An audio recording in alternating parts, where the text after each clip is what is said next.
conferencia Impactos, retos y posibilidades para el patrimonio cultural inmaterial en tiempos de COVID-19, que forma parte de las actividades del proyecto PAPIT, que lleva el mismo nombre, y cuyo objetivo es generar un espacio de discusión para entender cómo se ha dado la interrelación entre el patrimonio cultural inmaterial y la COVID-19 en distintas localidades del centro de México, así como el PCI y cómo el PCI puede en cada caso contribuir con la configuración de nuevas formas de convivencialidad de cara a una crisis que afectará a nuestras formas de vivir en colectivo. A nombre de las coordinadoras académicas, hoy doy la bienvenida al doctor Juan Carlos Domínguez, quien nos acompaña con la ponencia que lleva por título Los derechos culturales en la pandemia, una perspectiva desde la creación audiovisual comunitaria.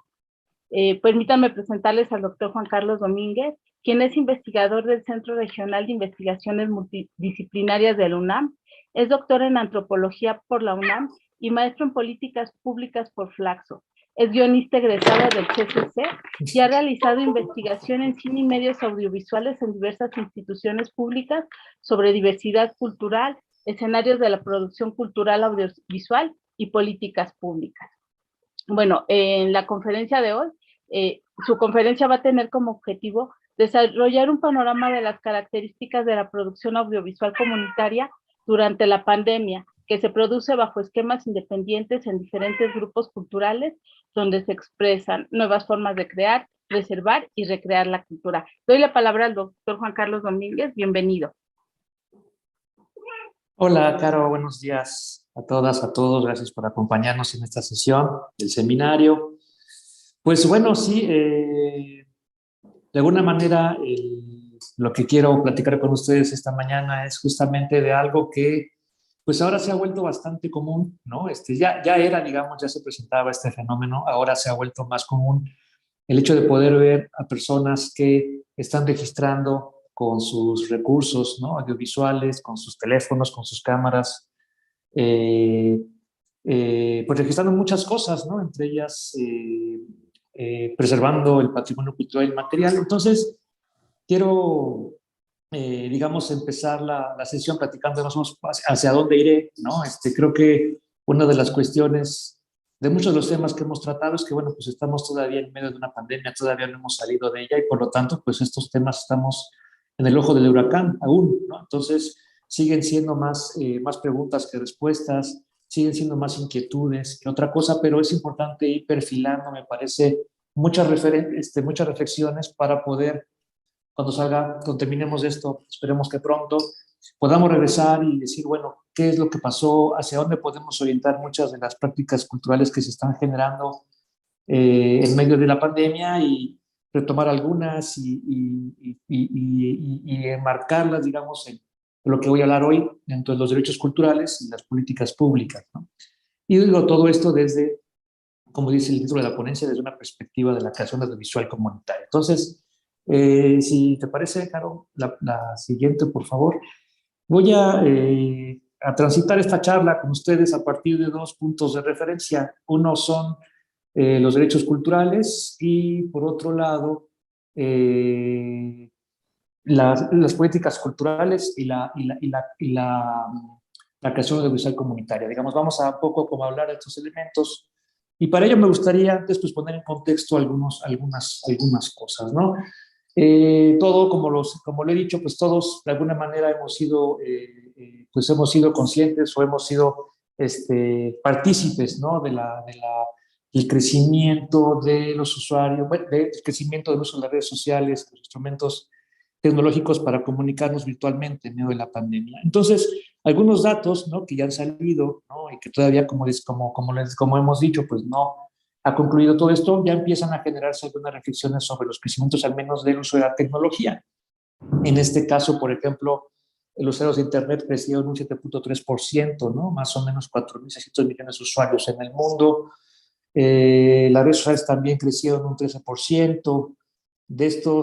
Las personas que usan redes sociales, bueno, pues 2.740 millones usan Facebook, 2.291 YouTube, 2.000 millones WhatsApp, ¿no?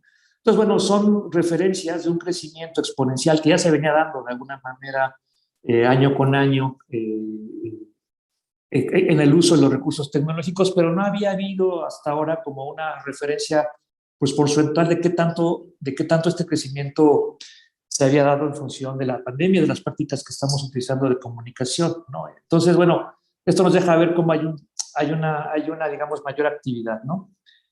La siguiente, por favor, Caro.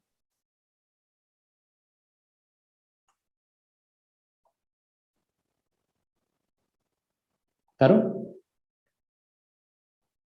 Ah, perfecto, muy bien. Entonces, bueno, aquí estamos hablando un poco de los datos de los que mencioné anteriormente, el 7.3% del aumento en el número de usuarios de Internet, después el 13% del crecimiento en los usuarios de redes sociales, y bueno, ya les dije un poco cómo se distribuyen, pero bueno, como vemos, un gran porcentaje de las personas que se conectan y hacen uso de Internet lo hacen pues para utilizar redes sociales, ¿no? Estas, las que pongo aquí, son las que más prevalecen en Occidente, pero hay muchas más, ¿no? En China, en India, ¿no? Que están también registrando una mayor actividad, ¿no? Sí. Entonces, la siguiente, por favor, Carol. Hola. Algunos elementos. Bien. Ok. Bueno, como decía, bueno, el YouTube, por ejemplo, ha registrado, bueno, una mayor actividad. Se estima que se suben cada minuto 500 horas de video, por ejemplo, ¿no? Un billón de videos son vistos cada hora, ¿no? En YouTube, el 50% desde dispositivos móviles. Esto nos va perfilando, digamos, una manera pues de consumir contenidos, ¿no? En promedio, los usuarios pasan más de una hora viendo videos en YouTube. Eh, Creadores de contenidos de comunidades rurales comportan un crecimiento, ¿no?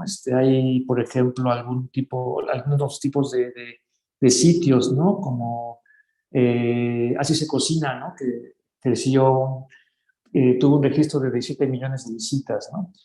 Eh, otros estudios hablan de cómo digamos, han crecido las consultas a partir de ciertas palabras, ¿no? Y de videos que se refieren a ciertas palabras como cultivo, huerto, casa, ¿no?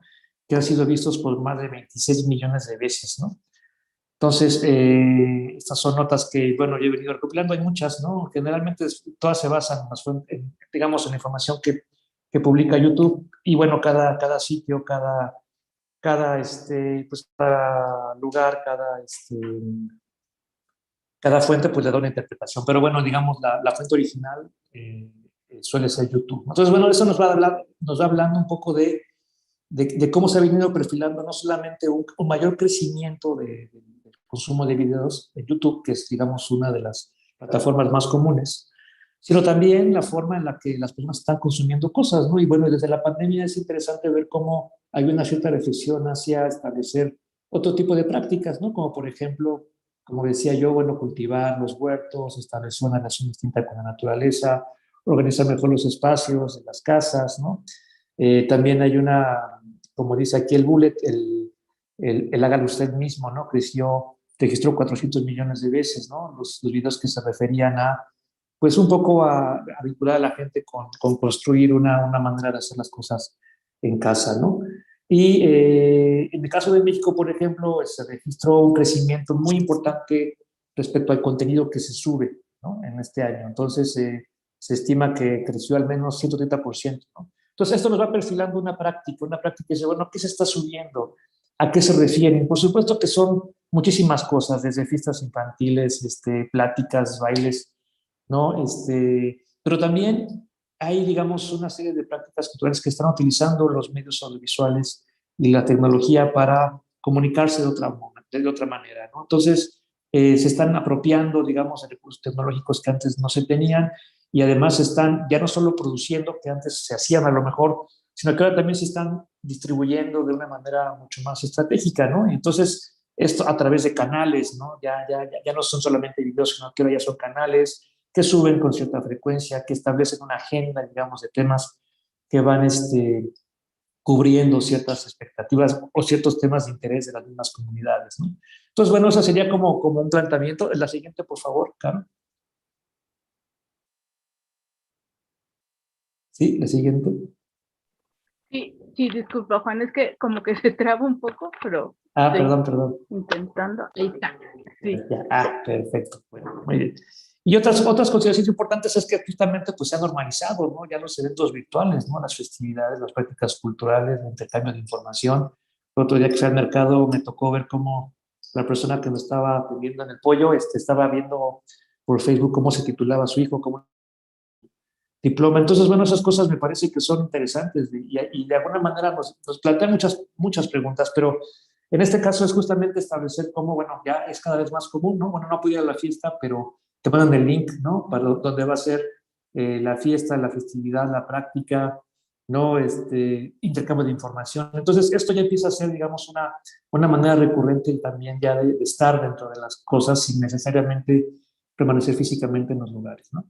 Otro fenómeno que registra todo esto, que demuestra todo esto, pues es justamente los influencers digitales, ¿no? Que cuentan con mucha popularidad y hay, digamos, de todo tipo, ¿no? No solamente los que de alguna manera establecen una relación con los contenidos, pues para generar publicidad o para generar muchas pistas, sino también hay influencers que digamos, tal vez suplido, ¿no? A los líderes de opinión de los medios tradicionales. Y eso creo que permite que exista también otro tipo de referencias, ¿no? No las vamos a juzgar aquí, no es el lugar, pero bueno, es importante decir que hay una gran diversidad de esto, ¿no? Entonces, esto también es interesante porque las personas se han salido para informarse, para convivir, para entretenerse de los medios tradicionales y están buscando otras maneras para hacerlo, ¿no? Y cada vez esto es más común en muchas escalas.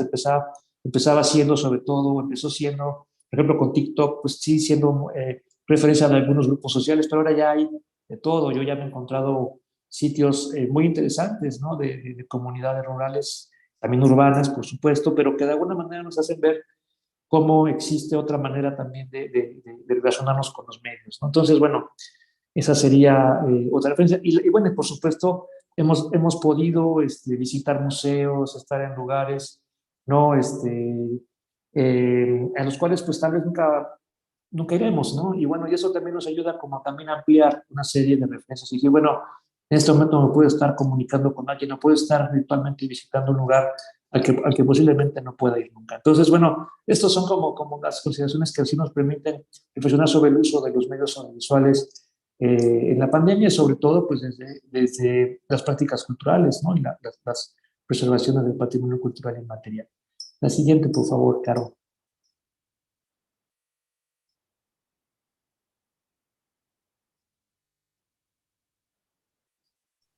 Y Juan, permíteme nada más que No te preocupes. como ocupa el Zoom toda la pantalla, ya no puedo, pero déjame ver que se trabó. Creo que ya está, rompí aquí la computadora. Yo voy empezando, tranquila, yo voy a ir Okay. empezando. Bueno, otra justamente, otro punto importante es justamente la diversidad audiovisual, ¿no? En la actividad cotidiana, ¿no? Entonces, bueno, las personas tenemos acceso a instrumentos para la producción cultural audiovisual, ¿no? Por nuestra exposición también a los medios audiovisuales, ¿no? Un ejemplo de ello, pues, son los ciudadanos, ¿no? Los ciudadanos periodistas, ¿no?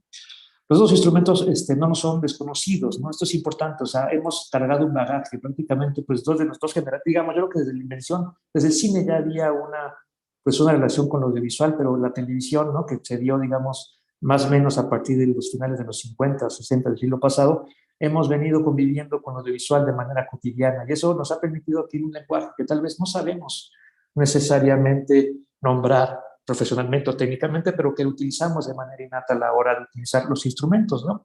Existe, como pongo aquí, una domesticación de la tecnología audiovisual, ¿no? Las comunidades, modelos y estrategias de distribución alternativos, ¿no? También han generado justamente esta relación con nosotros, o sea, ya no solamente es la producción, como decías, sino que ya existen, pues sobre todo a raíz del uso de las redes sociales, pues la posibilidad de distribuirlos, ¿no? Lo más revolucionario sobre este aspecto es la posibilidad de que coexistan, ¿no? Y aquí esto es muy importante porque estamos hablando de una convergencia, algo que yo le llamo una convergencia tecnológica, pero también una convergencia cultural, ¿no? Y esa convergencia, digamos, consiste sobre todo en que los procesos creativos digitales de muy distinta calidad o sofisticación están convergiendo, están conviviendo en Facebook, en YouTube y en otras plataformas en el mundo que de alguna manera hacen este fenómeno mucho más interesante, porque al mismo tiempo que puedo yo estar yo viendo a lo mejor la práctica, la preservación de un conocimiento de una comunidad, puedo inmediatamente después estar conectado con el tráiler de una película multiglobal que va, bueno, global, que va a llegar a la cartelera a todas las pantallas del mundo el siguiente fin de semana. Entonces, este tráfico, digamos, diverso es lo que le da al fenómeno, me parece, una riqueza y una profundidad, digamos, todavía no explorada, pero, insisto, si lo vemos a raíz de la pandemia, pues podemos construir, digamos, una serie de hipótesis que se vuelven, digamos, muy importantes pues de pensar y de reflexionar, ¿no? Sí, la siguiente, Caro, por favor. Otro punto que es importante rescatar es justamente la participación cultural como productora de sentido, ¿no? Es decir, desde la noción antropológica de la cultura, pues todos participamos culturalmente, ¿no? Todos somos agentes practicantes, ¿no? Las obras y servicios culturales, como todo artefacto producido por la cultura, solo cobra sentido cuando son vividos en procesos de participación. Eso es muy importante porque lo comunitario de alguna manera se va perfilando a estas connotaciones, ¿no? La participación como producción remite a la audiencia tomando parte en otorgar significado a los objetos culturales, ¿no? Entonces, empieza a haber, digamos, en la medida en la que somos conscientes que a la hora de que estamos creando un contenido, estamos practicando una cultura, estamos de alguna manera también siendo parte de ella, estamos reconstruyendo. Y eso es muy importante a la hora de construir los visuales, porque transforman su noción, digamos, primigenia, que era la de quien tiene los recursos de producción, es quien de alguna manera establece un editorial, subraya, digamos, un significado. Ahora no, en la medida en la que somos conscientes que nosotros como practicantes audiovisuales estamos también siendo parte fundamental para darle sentido, digamos, a la producción cultural, es que nos vamos también apoderando, apropiando y vamos teniendo mucho más agencia, ¿no? La cuestión es conocer las formas de cómo se construye sentido, ¿no? También, eso es muy importante para reconocer el papel de las instituciones o los productos culturales, ¿no? Esta es una reflexión a partir de las posturas de Jesús Martín Barbero sobre las mediaciones, ¿no? Otra parte es que la participación no es dentro de los medios e instituciones, sino participación cultural en un sentido más amplio, ¿no? Vinculada a la utilización de recursos y capitales culturales, ¿no? Se trata no solamente de observar las prácticas de sujetos, sino de reconocer los recursos existentes para sostener diversas formas de participación cultural y minimizar barreras para acceder a la expresión de la pluralidad cultural, ¿no? Entonces, digamos, es otro matiz que es importante retomar. La siguiente, por favor. Y la otra tiene mucho que ver con estas maneras de aproximarnos a este fenómeno, ¿no? Hasta ahora hemos visto a los ciudadanos, esto tiene mucho que ver un poco con el devenir de las políticas culturales, de las nociones de derechos culturales que veremos un poquito más adelante, pero tiene mucho que ver con esto, es decir, ¿qué ha pasado con las personas que ahora ya no solamente son asistentes a los eventos, que son únicamente, digamos, receptores de los productos culturales que ofrecen, sobre todo el Estado, digo, también otras instancias privadas o del tercer sector, pero sobre todo el Estado? ¿Qué pasa con ellos? Es claro que las estadísticas culturales no han logrado dar cuenta de las nuevas prácticas creativas porque solo consideran como producción lo que se realiza para su comercialización masiva. Aquí hay un punto muy importante y es hacia donde voy a un poco ahorita la charla de los derechos culturales. O sea, hemos construido, sin quererlo, una serie de políticas culturales que están establecidas en función del mercado, ¿no? Y eso es una cosa que tenemos, digamos, que replantearnos, porque sobre todo ahora, con estos fenómenos, es fundamental que exista una mayor reflexión sobre que las personas ya no solamente son esas cosas, digamos, esos números que se contabilizaban a la hora de poder hacer una referencia de cualquier política o de cualquier programa o de cualquier práctica cultural. Entonces, eso creo que es muy importante. Hemos focalizado el estudio de la diversidad principalmente en términos de las industrias culturales, ¿no? Es decir, intercambios, flujos e inequidades, pero poco en conocer a quienes producen las obras, ¿no?, que se realizan y de lo que desean expresar y dialogar con nosotros, ¿no? Sobre todo ahora con las facilidades tecnológicas. En ese sentido, bueno, creo que lo que intenta hacer esta charla es justamente crear nuevas categorías, proponer nuevas categorías de análisis que permitan conocer desde los nuevos escenarios digitales la producción cultural expresada en diversidad cultural, ¿no? Y todo esto, bueno, bajo el supuesto de que si comprendemos mejor la diversidad cultural desde la producción cultural, entenderemos mejor el devenir de su distribución, exhibición y acceso digital en un ámbito más amplio que no sea únicamente el del mercado. Bueno, dicho esto, ya digamos como una especie de introducción, me gustaría ahora pasar ya pues digamos un poco a desarrollar uno de los conceptos de la charla, que es la creatividad audiovisual comunitaria. Esta creatividad audiovisual comunitaria, por favor, Carol, la próxima, la siguiente, ¿okay? Y la siguiente otra vez. De alguna manera es un devenir, digamos, que yo he venido construyendo en función de mucha literatura, mucha cadena que se ha dado en función, sobre todo del cine comunitario.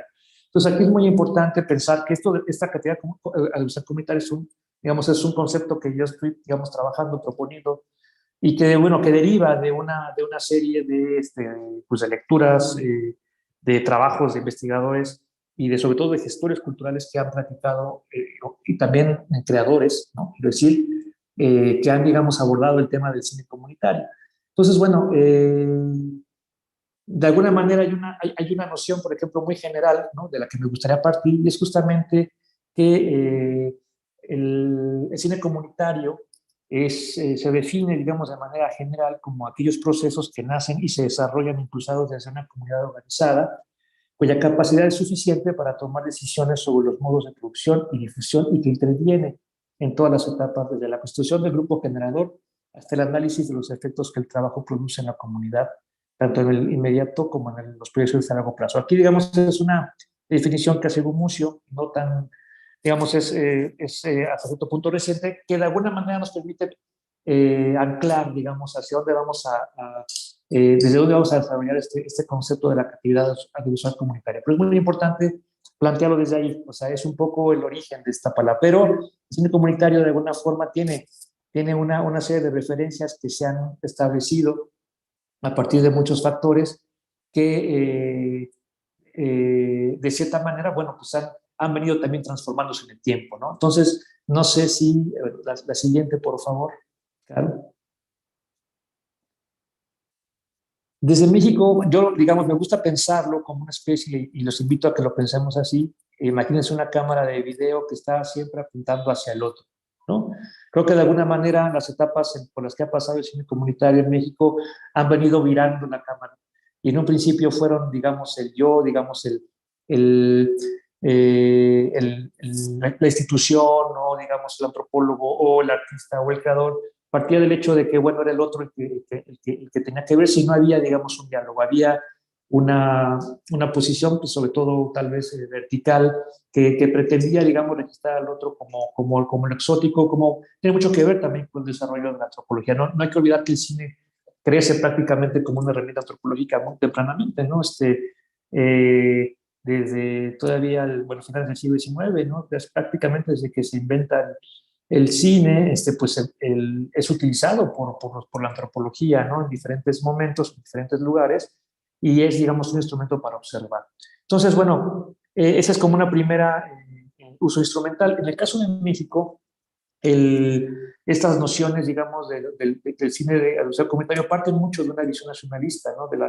Sobre todo de la posrevolución, que intenta de alguna manera considerar sobre todo la parte de los pueblos originarios, establecer una serie de referencias que permitan construir la noción de una nueva nación, de un país. Entonces, es muy recurrente estos documentales, digamos, obras audiovisuales que de alguna manera se enfatizan esta noción de que está en el origen, digamos, lo que nos da cohesión como comunidad. Pero sigue siendo, insisto, esta noción del otro. El otro no es el que está siendo fotografiado.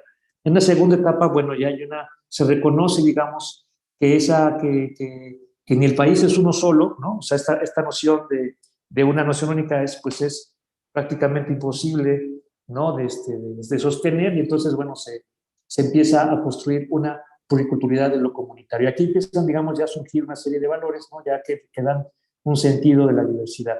A propósito de todo esto, bueno, ya acabo de publicar un libro en el CRIM, donde todo esto está más detallado, ¿no? De hecho, salió esta semana, así que bueno, pues estoy, bueno, antier.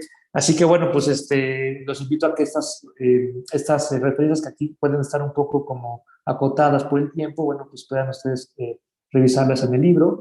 Al final les diré la referencia, pero bueno, parte mucho ahí, digamos, está mucho más desarrollado esto. Y hay una tercera etapa que es justamente ya con el surgimiento del video, que es justamente ya cuando las instancias, por ejemplo, como el INA, el INI, ¿no? Empiezan a generar los programas para justamente ir a dejar las cámaras, ir a dejar, digamos, los instrumentos de producción y que sean, digamos, las personas de las comunidades las que vayan haciendo sus obras audiovisuales. Y aquí es muy interesante porque empieza a haber una serie ya de reflexiones ya mucho más centradas desde las comunidades y ya no tanto desde el otro, ¿no? Entonces, hay digamos, estas nociones de que el gestor cultural, perdón, el artista, instituciones mismas que iban, digamos, a hacer o a documentar una serie de cuestiones en las comunidades, bueno, pues se va transformando, ¿no? Ya no solamente hay un movimiento, por ejemplo, de Jorge Sanguínez, un antropólogo, bueno, un cineasta boliviano muy reconocido que desarrolla muchísimo una técnica, digamos, una teoría sobre cómo los cineastas deben, digamos, insertarse en las comunidades y hablar sobre sus temas, ¿no? Entonces, hay un viraje muy interesante sobre estas reflexiones, ¿no? Aquí las estoy yo enumerando de manera general, pero hay, digamos, en cada uno de estos elementos, de estos momentos, muchas reflexiones que se han escrito. Pero es muy importante eso, ir pensando en cómo se van transformando estas nociones de lote desde la otra edad hasta la apropiación de los recursos. Y luego, justamente por eso llegamos a una cuarta etapa. La tercera etapa, digamos, estaría en los 80s, ¿no? Que es cuando se empiezan a hacer estas primeras campañas de video, ¿no? Comunitario, ¿no? Que hay cosas que por fortuna se están recuperando y se están publicando ahora en muchos sitios de internet. Y eso, bueno, de las instituciones, y es muy importante, digamos, socializar eso, ¿no? Son materiales invaluables que se han recuperado y que se han, digamos, en algunos casos también, preservado, ¿no? Y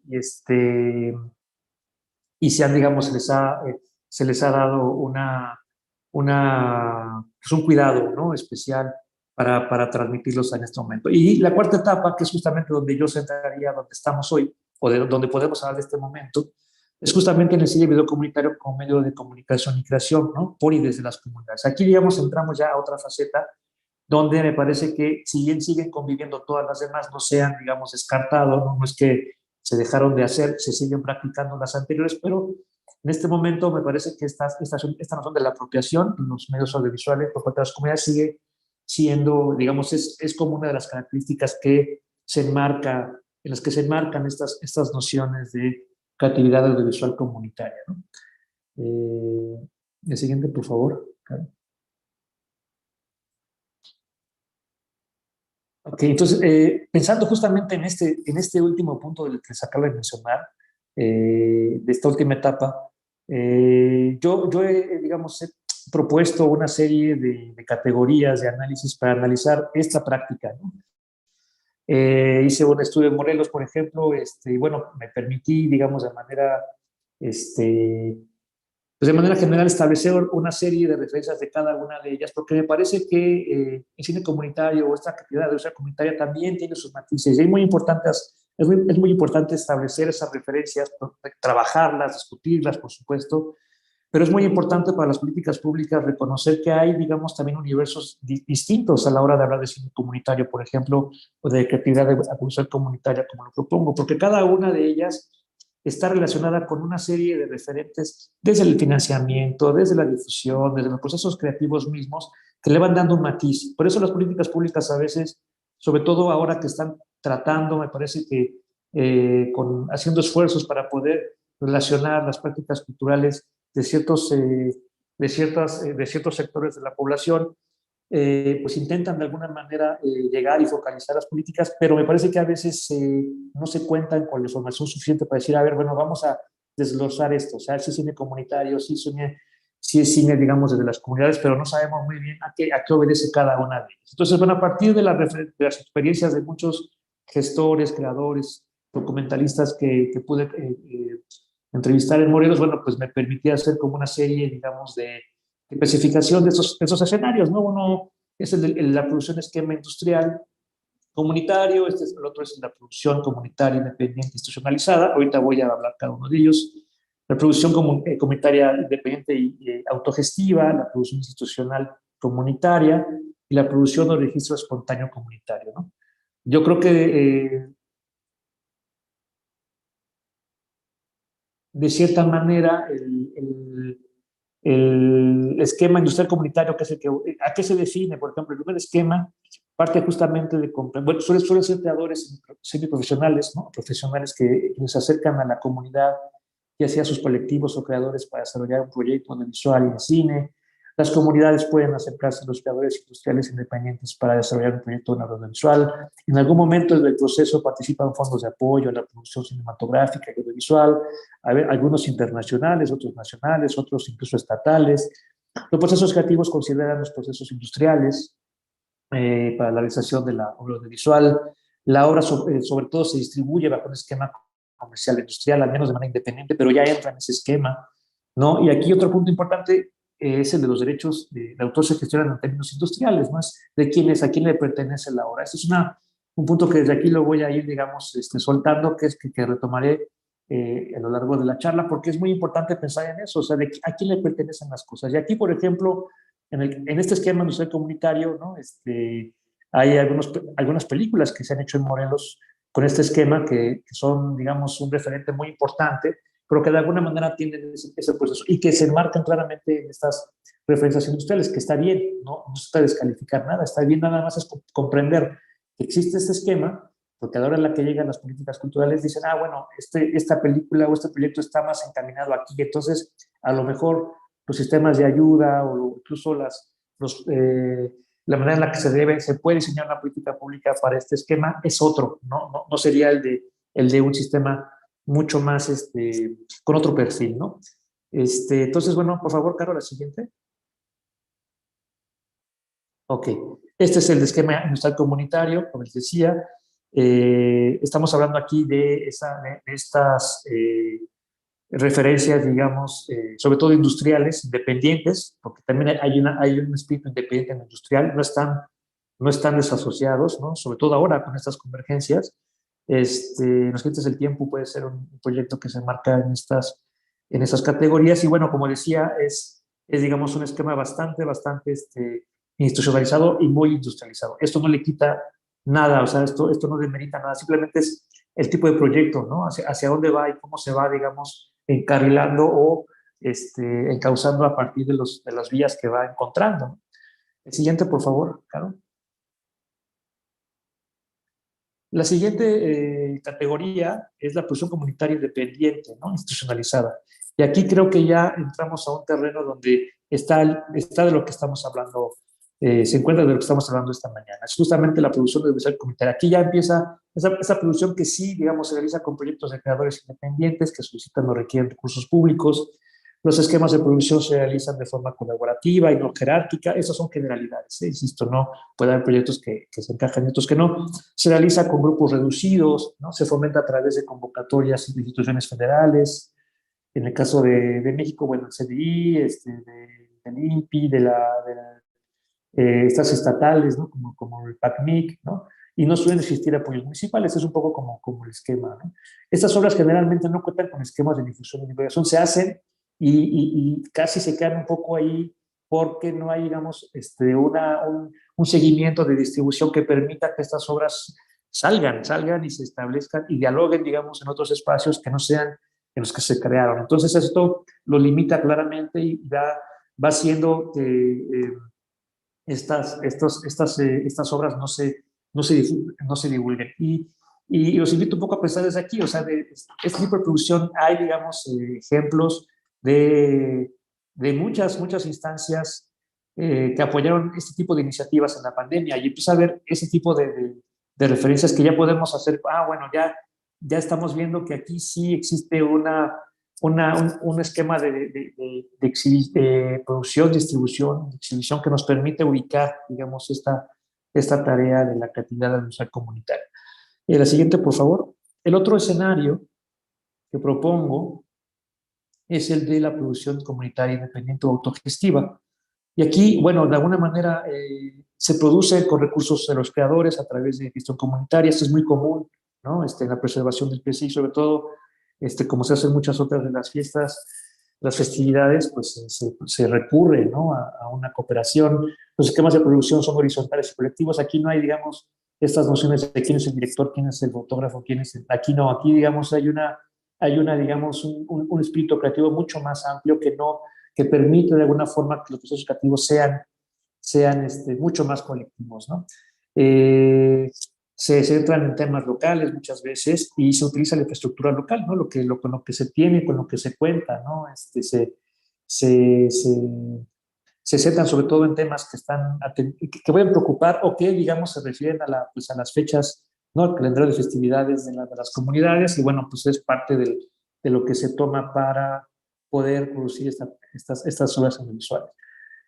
Utilizan la infraestructura independiente, ¿no? O subterránea, ¿no? En este caso, para difundirse, ¿no? Eh, no solamente, digamos, el Facebook, digamos, de una manera desde una página, un sitio web que se queda ahí, digamos, sino también se utilizan los foros, las plazas públicas, las ferias, los cineclubes, ¿no? Entonces, digamos, hay una articulación mucho más intencional de distribuir la obra, pero en las comunidades, ¿no? Y sí suelen llegar a Facebook y a canales de YouTube, ¿no? Se reconocen los derechos autorales como colectivos, pero se registran ante las instituciones correspondientes. Aquí no se registran. Es una práctica muy interesante porque se generan muchas obras audiovisuales, ¿no? A veces con esquemas, digamos, muy intencionados de hacer, pues, lo que podría denominarse el esquema industrial, un cortometraje, un documental, etcétera, y que de alguna manera se quedan ahí. No hay, digamos, un seguimiento de decir, bueno, esta idea, no hay que olvidar que al final de cuentas lo que estamos registrando, pues también obedece, digamos, a un derecho de autor, ¿no? Y eso es muy interesante de la noción de las comunidades. Esta noción de lo comunitario, de alguna manera, es otra forma también de producir cultura. No solamente esta noción de que, en todo caso, la obra es de quien la hace, aunque sea la comunidad, sino también me lo encontré mucho en las entrevistas que hice con creadores y gestores comunitarios en Morelos, esta idea de que no solamente es de quien lo hace, sino también de lo que se está registrando, ¿no? Si estamos registrando una fiesta, la fiesta es de todos y por lo tanto, pues es inmoral, digamos, ir a registrar algo que está reproduciendo lo de todos, ¿no? Entonces, eso es una noción muy importante porque esto choca, digamos, ahí es donde vamos a, digamos, a entroncar con estos derechos culturales, o sea, derechos culturales colectivos frente a estas prácticas están, digamos, enfrentadas. Todavía no hemos logrado articular las políticas públicas que atiendan estos sectores. Bueno, la siguiente, por favor, Carlos. Otra es la producción institucional comunitaria. Aquí las instituciones de diversos niveles de gobierno convocan a creadores audiovisuales comunitarios. Las instituciones implementan programas de capacitación y proporcionan equipo y aporte técnico y logístico. Las ideas a desarrollar son propuestas elaboradas por los creadores comunitarios. Las obras suelen ser difundidas a medios o plataformas digitales públicas. Y los derechos patrimoniales de la obra suelen ser de las instituciones, ¿no? En ocasiones compartidos por los creadores comunitarios, pero sí hay un esquema también de que las cosas le pertenecen a un autor y, bueno, por lo tanto, y a quien, digamos, aportó recursos técnicos, logísticos y económicos, que muchas veces son las instituciones. Entonces, de ahí se parte de que la obra es ¿no? de la instancia que pudo haber apoyado esto, ¿no? Y bueno, todos estos elementos, cuando pongo producción audiovisual comunitaria, quiero decir que sí, yo al menos en este año he encontrado que bajo estos esquemas se han producido obras audiovisuales sobre el patrimonio cultural y material en la pandemia y sobre la manera en la que se han distribuido, ¿no? Entonces, bueno, por eso pongo ahí en las láminas esta idea de que aquí, digamos, he encontrado que hay producción audiovisual comunitaria en los momentos del COVID, ¿no? La siguiente, por favor, Carlos. La persona de registro de espontáneo comunidad aquí, digamos, entramos a este gran universo de cosas y eso es muy interesante porque generalmente este tipo de prácticas no se están reconociendo. Se ve como, bueno, es la señora, el señor, el joven, la niña, el niño que salen a hacer un video, digamos, sobre alguna práctica, graban en YouTube, lo editan, porque ya lo editan, ni siquiera se sube ya de manera digamos, de primera fuente y se sube, ¿no? Ya hay una intención, digamos, creativa muy interesante y después se sube, ¿no? Y eso, por ejemplo, voy a definir esta práctica, se basa principalmente en registrar acontecimientos de o sobre la comunidad. No existe una intención de insertarlo en otras dinámicas, procesos artísticos o culturales, en principio, aunque después puede volverse viral, se ha dado casos, lo sabemos. Entonces, el impulso creativo es registrar algo y compartirlo, ¿no? Se usan principalmente las redes sociales para difundirlo, ¿no? Y aquí es donde está, digamos, una faceta muy interesante, porque por una parte está este conocimiento, este bagaje audiovisual que yo entrevistaba mucho a los creadores, a los gestores culturales, y es muy importante, incluso también a las personas que hacen este tipo de obras, pero que digamos que tienen una cierta sistematización de, bueno, voy a ir a grabar esta fiesta, lo voy a subir, se van haciendo prácticas muy interesantes. Y en todos los casos, bueno, pues son personas que, como todos, pues vimos la tele, vimos caricaturas, vimos cine mexicano. Es decir, tenemos un lenguaje audiovisual, ¿no? Que lo cargamos, ¿no? Que es parte de nosotros, y a la hora de que tenemos la posibilidad de hacer algo con estas cámaras y eso, pues se proyecta, ¿no? Porque a lo mejor no conocemos el nombre del plano, no los anglicismos de los términos, ¿no? O plano general, plano medio, close-up o medio close-up o lo que sea, un traveling o un zoom, lo que sea. Las personas lo hacen porque justamente saben narrar con imágenes.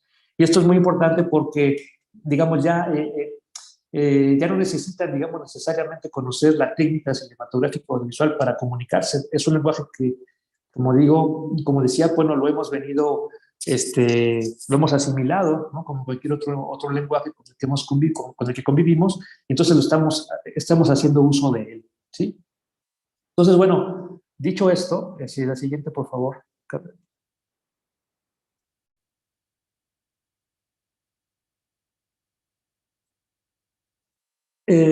Digamos, nada más digamos, enfatizar y subrayar las distinciones del proceso creativo de acuerdo con el tipo de cine comunitario. Por una parte, hay una idea de cine en la comunidad, y aquí, digamos, yo lo dividí como en dos sentidos intencionales. Cuando se habla de cine en la comunidad, estamos hablando de que el proceso creativo inicial proviene de la mayoría de las veces de un agente o situación externa a la comunidad, ¿no? Llega alguien de afuera y dice, vamos a hablar sobre esto, y entonces, bueno, se va planeando, programando, ¿no? La producción de algo, y entonces, pero digamos, surge de afuera, digamos, la intención. La comunidad participa, sí, pero de una idea externa, ¿no? Aun cuando sea esta la que lo motive y le da sentido, es, bueno, yo, digamos, voy y yo participo en esto, pero no salió, digamos, de aquí, sino que participo, digamos, en un esquema creativo, un proceso creativo que está encauzado desde otro lado.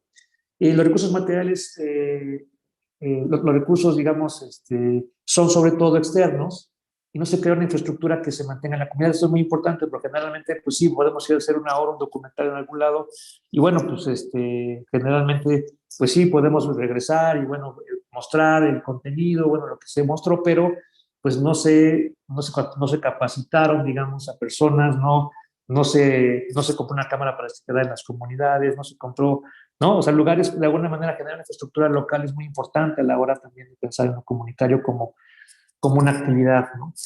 Y bueno, por otro lado está el cine comunitario que, bueno, polarizando, digamos, estas nociones, pues aquí sí el proceso educativo surge de la propia comunidad, pues trabajado por un agente externo a partir de los intereses de la propia comunidad, pasa. Es muy común que dicen, bueno, nosotros no podemos hacerlo, pero vamos entonces con el joven vecino que está, bueno, del pueblo de al lado, de la comunidad de al lado, que está estudiando en la universidad. Es muy interesante también esto, como, sobre todo en el centro de México, yo lo he notado mucho, cómo hay, digamos, esta transferencia y comunicación de las informaciones, porque, bueno, se sabe que un joven o una joven está estudiando comunicación en la Universidad de Puebla, y entonces van y se acercan a ella, o sea, oye, queremos hacer esto, nos ayuda, sí, hagámoslo, y entonces, pero digamos, surge, digamos, la inquietud desde adentro, y entonces desde adentro se va construyendo más que desde afuera. Y esto es un matiz también importante. Los recursos materiales provienen de la comunidad, ¿no? Generalmente, la infraestructura creada se mantiene en la comunidad e incluso es utilizada para hacerla posible. Eso es muy importante porque sí se nota cuando hay esta experiencia comunitaria de la que, digamos, proviene de afuera, porque cuando uno llega a ciertas comunidades, ya ve que hay, no solamente ya hay personas que lo hacen, sino también ya hay equipo, ya hay, digamos, incluso hasta un programa, una agenda de, pero este año vamos a hacer esta obra audiovisual para el Día de Muertos, y entonces vamos a hacer esto, y entonces, ¿no? Hay, digamos, una agenda ya muy trabajada que sí se nota cuando de repente uno va a las comunidades donde dices, aquí yo he oído comentarios muy bonitos, pero como efectivamente no se hicieron ahí, o sea, la gente de ahí no lo hizo, pues sí encuentra que, pues sí, está, digamos, la obra audiovisual que se hizo ahí, pero no necesariamente hay una continuidad, ¿no? Con esos procesos. Entonces, bueno, esa sería como una distinción para un poco subrayar las diferencias, ¿no? Entre una y otra noción. Bueno, la siguiente, por favor. Bueno, dicho esto, entonces, Morfeta, digamos que un investigador argentina que ha hablado, que ha, digamos, trabajado mucho el cine comunitario argentino, sobre todo en zonas urbanas, comunidades urbanas. Encuentra menos 4 líneas que vale la pena seguir, ¿no? Y como componentes, ¿no? Y bueno, y ahí creo que es muy importante pensar que todos estos secretarios de los que le hablé, me parece que existe en algún grado estas nociones. Por un lado, es entender el cine comunitario como un acto de resistencia. Y eso es muy importante porque sí hay, digamos, aunque no se subraye, aunque no se enfatice, aunque no se haga, digamos, de manera explícita, sí hay, digamos, una postura política en muchos de las obras que se producen, ¿no? La segunda es que desborda lo estético, ¿no? En tanto llevan el proceso creativo comunitario del cine a otras funciones sociales, ¿no? Como converger con muchos otros ámbitos de la vida social, ¿no? Como la identidad, la comprensión crítica y la negociación de los valores dentro de los procesos de la organización y su relación con lo nacional. Eso es muy importante porque de alguna manera también hay otra manera de entender la estética, ¿no? Ya los planos ya no suelen ser esto, ¿no? O sea, trasciende, digamos, lo bonito, lo estético, lo bien iluminado, sino que más bien el sentido es otro. Y eso no quiere decir que no tenga un sentido. Hay un lenguaje ahí y es, digamos, el que se establece, el que de alguna manera se utiliza para narrar, ¿no? Esto también de lo estético es muy importante porque sí nos lleva, digamos, a terrenos donde no necesariamente una fotografía bien cuidada lo digo entre comillas, desde las nociones de la industria, pues a lo mejor eso no lo vamos a encontrar muchas veces en estas obras, pero eso importa poco cuando lo que está en el fondo es el sentido, es el énfasis, es lo que se subraya, la mirada. La mirada también, hay una mirada propia no solamente de los creadores, sino también pues desde lo que se está también, como decíamos, registrando, ¿no? El tercero, y esto es donde voy a dirigir un poco la parte de los derechos comunitarios, los derechos culturales, es justamente que la digitalización de la producción comunitaria de cine y audiovisual, en el caso argentino, que es un poco el caso del que habla Monfetta, se acompañó de una política plasmada en una ley de medios de comunicación audiovisual que, cito, crearon condiciones históricas excepcionales, ¿no?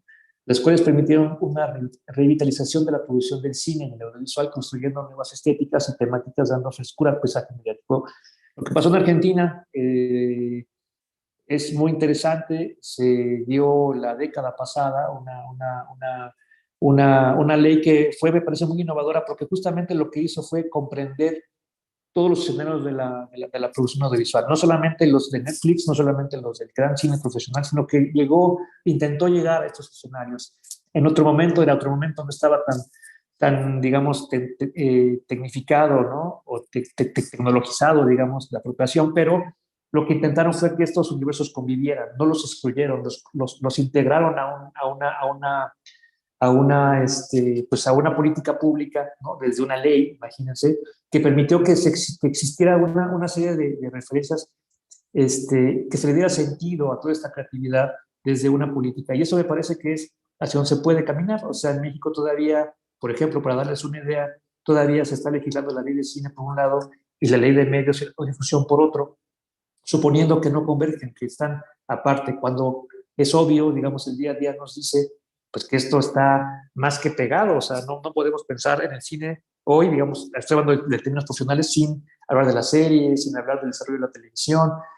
Imagínense esto, o sea, esto insertado dentro de estas prácticas culturales. ¿Qué está pasando con estas obras audiovisuales que están dando en la actividad audiovisual comunitaria, que no están encontrando una pues una salida, ¿no? Yo creo que ahí esto es muy importante porque nos permite considerar que hay mucho por hacer en este terreno y es justamente involucrar y construir. Y tiene que ver con los derechos culturales, es decir, hasta dónde mi práctica, mi intención como creador, como gestor, se estanca porque la misma legislación o las mismas nociones de políticas públicas distinguen las cosas. Dicen, no, esto es industria y esto es comunitario y entonces, ¿no? Esto no tiene un cauce y por lo tanto, pues sí, qué bonito que lo hacen, pero no entremos a discusiones de quién es y los derechos, porque ahí entramos a un terreno que digamos, es mucho más complejo, como lo veremos de manera general, pero bueno, lo voy a iniciar más adelante. Entonces, bueno, es importante estas nociones. Y la cuarta línea se refiere a los nuevos lenguajes con los que se retratan estilística y narrativamente los problemas de las comunidades, ¿no? Y es muy importante también cómo se retoman, o sea, ahí digamos, cine negro, digamos, en que las personas sepan que es cine negro. Dicen, vamos a hacer una película de policías y de detectives para hablar de una práctica, por ejemplo. Entonces, se adquieren, o sea, no solamente hemos aprendido a utilizar este lenguaje de, bueno, vamos a establecer el lugar, luego vamos a las personas, vamos a enmarcarlas dentro de un plano, pero se les ve la cara, tal vez los ojos para arriba, sino que también ahora podemos pensar en que existe una apropiación de los géneros, ¿no? Es decir, bueno, mire, un documental, ok, el documental consiste en esto, o sea, digamos, es más o menos estas formas narrativas del documental. Estamos hablando de la realidad, hay personajes, hay escenarios, hay una línea narrativa, digamos, que va contando, que generalmente también establece conflictos, ¿no? Y una postura, una resolución, digamos, una postura de quién lo hace, pero también hay otras maneras, o sea, me platicaba también una persona que hacía talleres con niños, ¿no? Capacitar, digamos, en esta idea de dar agencia a los niños para que cuenten sus historias, como era muy difícil al principio porque los niños empezaban a contar historias de lo que veían de la tele, ¿no? Desde la pregunta de, bueno, ¿qué quieren? Ok, ya que saben hacer esto, ¿qué quieren contar? No, pues Superman, no sé qué, no sé qué. Bueno, ese momento, digamos, se trascendía cuando había un acto sobre, bueno, ok, vamos a utilizar ese género, está bien, pero hablemos de nosotros, hablemos del día a día, de lo que ustedes viven.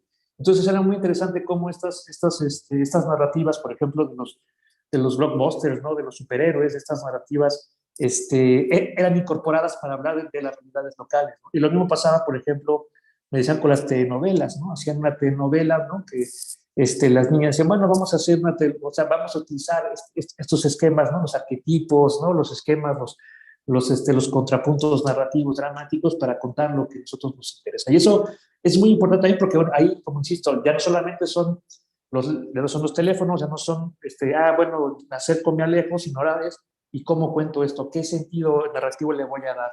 Y eso es muy importante porque eso, ¿no? Nos permite también jugar. Es un poco a lo que se refiere Morfeta, o sea, ella también encontró esto y va viendo que existen también otra articulación de las narrativas que le van dando un sentido distinto a los de visual. Entonces, bueno, la siguiente, por favor, Karen.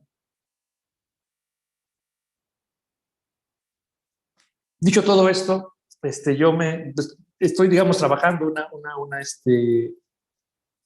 bueno, perdón.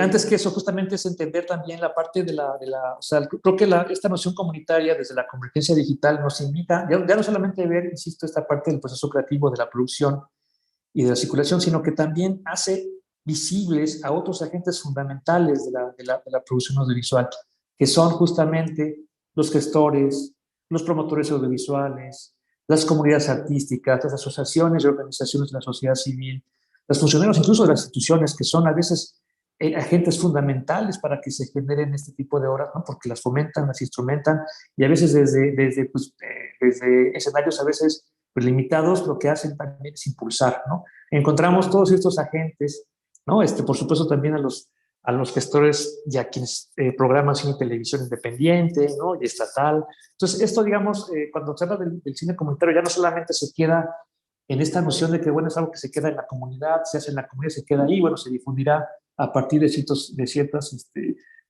decisiones de la comunidad, sino que ahora también involucra, se amplía estas nociones de lo digital en lo comunitario, nos amplía los agentes y los hace ver, o sea, los visibiliza justamente porque siempre han existido. Lo que pasa es que ahora, ¿no? Antes se descartaba, decía, bueno, si alguien agarra lo nuestro, se vuelve, digamos, otro tipo de intención. Ahora creo que es fundamental y se ve cómo se articulan de manera casi natural estos otro tipo de agentes que en esas nociones tradicionales de lo comunitario pues no estaban tan visibilizados al menos, ¿no?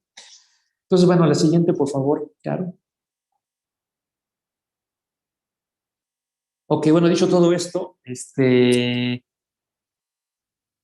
lo que expande la noción de cine comunitario respecto a la creatividad social es justamente esta noción que propongo, que es justamente considerar esta creatividad, o sea, comunitaria, ¿no? Como las ideas y procesos creativos que dan como resultado una imagen o una obra audiovisual, donde se plasma una experiencia que puede ser individual o colectiva, pero que tiene como principal impulso creativo mediar, registrar, interpretar o preservar las prácticas culturales, privilegiando la noción de colectividad y comunidad en las diversas etapas de creación, producción y circulación de la obra. Eso, digamos, es como un concepto en construcción, pero tiene mucho que ver un poco con lo que yo estoy intentando eso. Ahora, ¿para qué sirve todo esto? Bueno, justamente para eso, porque a la hora de que vamos haciendo políticas públicas, es importante decir, bueno, pues bueno, ¿qué tenemos esto? Bueno, un aporte puede ser frasearlo, definirlo, a establecer los escenarios y bueno, ok, tenemos eso, yo fui funcionario público algunos años y me tocaba ver eso, pues hay 1 millón de pesos y cómo se van a distribuir, a qué le vamos a dar prioridad, si lo distribuimos, ¿cómo lo vamos a distribuir? ¿Quién necesita más? ¿Quién necesita menos?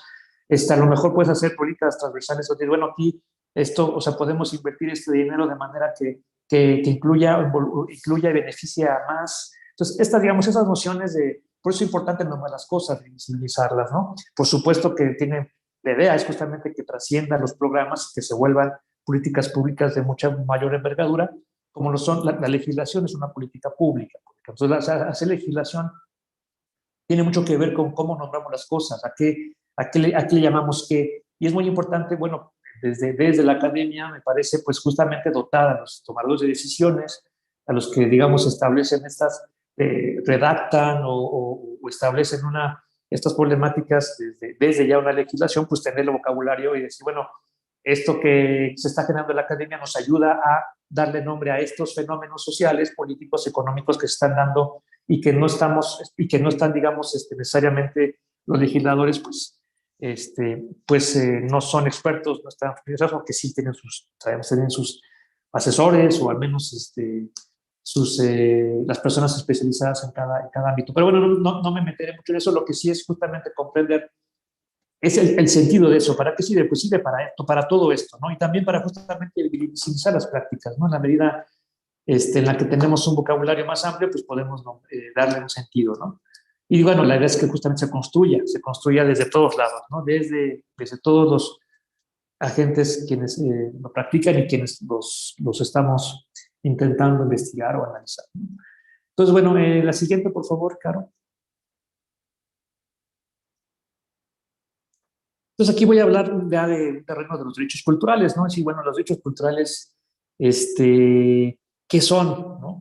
Y bueno, a mí me gusta mucho esta noción de Sánchez Cordero que dice que, de Jorge, no de la exsecretaria de Gobernación, sino, es un, digamos, especialista en políticas culturales, y él justamente dice que existe, yo no soy abogado, pero bueno, hay, digamos, un corpus de referencias teóricas desde lo legal muy interesantes, y justamente donde se establece, bueno, hay una fuerte tensión entre los derechos individuales y los derechos colectivos. O sea, digamos, ¿de dónde proviene la dificultad de poder poner? Fíjense, o sea, este ejemplo muy común que yo encontré en las comunidades de que no se registraban ¿por qué no se registraban las obras? Bueno, porque lo primero que hacían, incluso muchas personas sabiendo subir las obras a internet, a Facebook, por ejemplo, y porque ponían un fragmento de alguna canción, pues las bajaban, ¿no? O sea, no, es que esto no puede estar arriba. Pero bueno, lo que pasaba era que justamente cuando uno llegaba al autor, lo que te preguntan es, bueno, ¿de quién es la obra?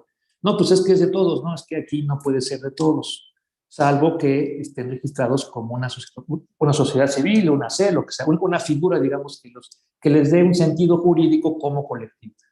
Como eso implica, como sabemos, una serie de vericuetos de inversión, de tiempo, en lo que la gente no lo hace, porque dice, bueno, no, o sea, no voy a perder, ¿no? En decir, oiga, pues es que nosotros somos el colectivo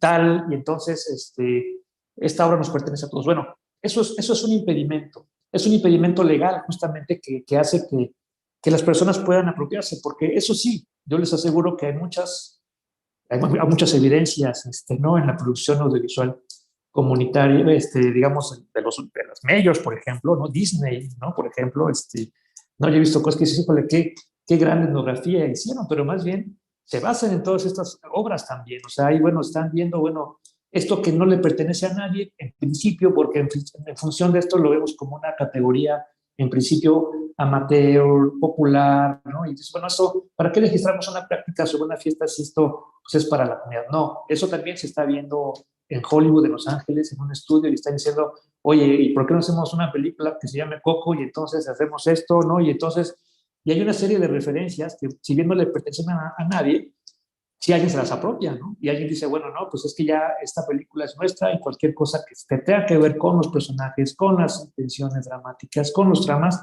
nos pertenece. Entonces ahí, digamos, hay un choque muy importante entre la industria, por ejemplo, con esas manifestaciones que parecerían, digamos, corren por otro camino. No, no corren por otro camino. Estamos hablando de una convergencia y esto es fundamental reconocerlo, ¿no? Y por eso es fundamental darles un sentido de derecho, ¿no? Entonces, lo que dice este autor es, bueno, esto proviene porque los derechos humanos, de alguna manera, lo que reconocen es a la persona, ¿no? Más que a los colectivos. O sea, la Convención de la ONU del 48 de los Derechos Humanos habla sobre todo, o sea, le garantiza derechos, por supuesto, a los seres humanos, pero a los individuos. Y cuando eso se traslada a los colectivos, hay una dificultad a la hora de decir, bueno, y entonces, ¿cuántos son muchos? ¿Cuántos es una comunidad? ¿Cómo se constituye? El derecho internacional, por ejemplo, como lo dice una de las notas aquí, pues reconoce, por ejemplo, a los países como sujetos, ¿no? Ok, los países son, o sea, México es un sujeto, ¿no? Si México no cumple, no se trata de que, ¿no? O sea, México, un país cultural complejo, ¿no? Estructurado de muchas maneras, política, social y económicamente, México es un sujeto, o sea, si México no cumple la legislación de tal es juzgado, el país, ¿no? No, no. Entonces, por ejemplo, ahí vemos cómo este sentido de lo colectivo incluso trasciende estas nociones de lo individual y se vuelve técnicamente muy complejo legislar sobre lo de muchos, ¿no? Entonces, como dice la nota, en el ámbito internacional, por ejemplo, los países son considerados incluso como sujetos, lo que complejiza aún las legislaciones de derechos colectivos al interior de los países, ¿no?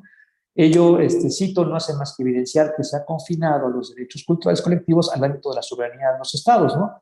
De su legislación interna y de su política cultural. Y aquí es donde justamente entra, bueno, cómo desde las políticas internas le das un sentido a esa policulturalidad, cómo le vas dando un sentido a esto. A mí me parece muy acertado las políticas que se han generado ahora sobre derechos de autor, por ejemplo, la ropa, ¿no? De quienes son, no, implica muchísimos problemas, ¿no? Por ejemplo, de quién es un bordado, bueno, es de todos, pero además no solamente es de todos, sino que una persona le enseñó a la otra y entonces el otro, ¿no? Hay, digamos, pero me parece que es fundamental establecer eso, o sea, hay que discutir eso porque es la manera en la que se puede proteger muchísimas de las prácticas de las obras, de los bienes, de las obras que se producen en muchos de los lugares, comunidades rurales y urbanas, no solamente de rurales, sino también urbanas, que se quedan al desamparo, ¿no? Entonces alguien puede llegar y decir, bueno, no, pues es que ya llegó esta marca, que hace bolsos, que hace playeras, que hace no sé qué, dice, no, oiga, ¿de quién es? No, pues no sé, ¿no? Está este ejemplo que yo cito mucho en clases sobre la sala fina, ¿no? Pero bueno, lo leí o me lo compartieron mis colegas de CLIM, no me acuerdo, pero bueno, es como parte de estas reflexiones. Entonces, bueno, por eso es importante eso, ¿no? Y aquí es donde vamos a dar un sentido a lo colectivo, cómo podemos construir desde lo colectivo unos derechos, ¿no? Aquí otra cita de estas nociones. La creciente función de la cultura, en una medida fuertemente influenciada por la antropología, ha obligado al desarrollo de diversas formas de promoción y protección de las diferentes manifestaciones culturales, pues se estima ahora que la organización y estabilidad de las sociedades multiculturales, los derechos culturales colectivos de esos grupos son un gran valor singular. Es decir, cuando se reconoce la pluriculturalidad de un país como Bolivia, decimos, bueno, eso les da un sentido político y eso le va dando también una referencia. Y ahí la antropología ha sido muy importante, es decir, no es una cultura, son muchas culturas. Y ahí tenemos que ver cómo nos organizamos, los consensos, ¿no? Las estrategias justamente de diálogo son fundamentales, porque aquí es donde los marcos de entendimiento, aquí es donde funcionan mucho, por ejemplo, los organismos como la UNESCO, que son quienes median, o sea, median todas estas nociones, todas las prácticas, y bueno, ok, que tenemos estas referencias, démonos un sentido común pero un sentido, digamos, global, un sentido desde lo humano que permita que existan sí prácticas, sí festividades, pero que no, donde no se metan en los animales, donde las mujeres tengan, digamos, otro tipo de referencias que no sean las que han venido ocupando muchas veces de manera tradicional y que eso parecería justificarlas, ¿no? O sea, me parece que ahí por eso estos instituciones son fundamentales para conversar esto, decir, bueno, ¿dónde están? Bueno, ¿dónde nos ponemos de acuerdo cuando una situación como esta nos afecta o nos interesa a todos a una mayor ámbito que no sea el de una comunidad interna? Entonces, bueno, son algunos referentes, no me voy a detener mucho en esto, es mucho más depurado pero tiene mucho que ver también con estas nociones, o sea, los derechos culturales, frente a qué estamos, por ejemplo, ¿no? Decían, bueno, ¿son derechos, son muchos o es uno solo? ¿No? Los derechos culturales es uno. Bueno, el derecho a la cultura puede ser uno solo, pero generalmente está constituido por una serie pues, de elementos que nos hacen pues, receptores, ¿no? De una serie pues desde las políticas públicas, cómo las personas se van volviendo también sujetos de derecho o de derechos, ¿no? Otra pregunta es justamente, ¿son derechos culturales o es el derecho a la cultura? Y aquí, digamos, hay otro planteamiento, hay una discusión sobre cómo se debe nombrar todo esto, desde dónde se deben de orientar. Ah, perdón, ya no me había yo oído a estas. La otra es el derecho de acceso y derecho a la vida cultural, ¿no? O sea, una cosa es el derecho al acceso, ¿no? Al acceso a las obras de teatro, a los programas, no sé qué, y la otra es justamente lo que a mí, ¿quién va a limitar, ¿no? Que yo ejerza mi vida cultural como yo quiero, ¿no? Otro es justamente lo de lo que estamos hablando, ¿no? ¿Son derechos colectivos o son derechos individuales, ¿no?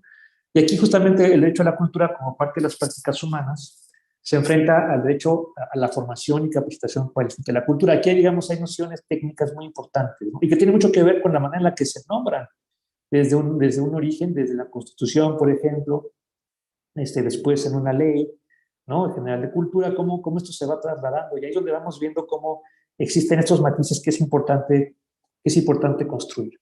Otros justamente los derechos culturales sean antecedidos a los derechos humanos o forma parte de esto. Bueno, un poco lo que habíamos dicho, ¿no? O sea, hay esta noción de lo colectivo que se tiene que trabajar mucho en la legislación internacional y nacional, ¿no? Donde uno va encontrando, bueno, ¿dónde están estos parámetros? ¿A quién le pertenecen? ¿Cómo le pertenecen? Y qué sentido le vamos a dar, ¿no? A estas referencias. La siguiente, por favor, creo. La Ley General de Cultura, digamos que se publica en el 2017 a raíz de un artículo constitucional, establece básicamente pues algunos puntos fundamentales, ¿no? Uno justamente es el de garantizar el derecho de los mexicanos a acceder a la cultura, ¿no? Otro es el derecho a tener acceso al disfrute de los bienes y servicios que presta el Estado en la materia, y el de los mexicanos de alguna manera lo que conforma el ejercicio de sus derechos culturales. Aquí, la siguiente, por favor. Desde la promulgación de la Ley General de Cultura, ¿no? En el 2007 se ha debatido, ¿no? Justamente sobre cuál debe ser la función del Estado, ¿no? Para garantizar los derechos expresados en el artículo 4 constitucional, ¿no? En materia de cultura, que parte de esos tres ejes fundamentales, ¿no?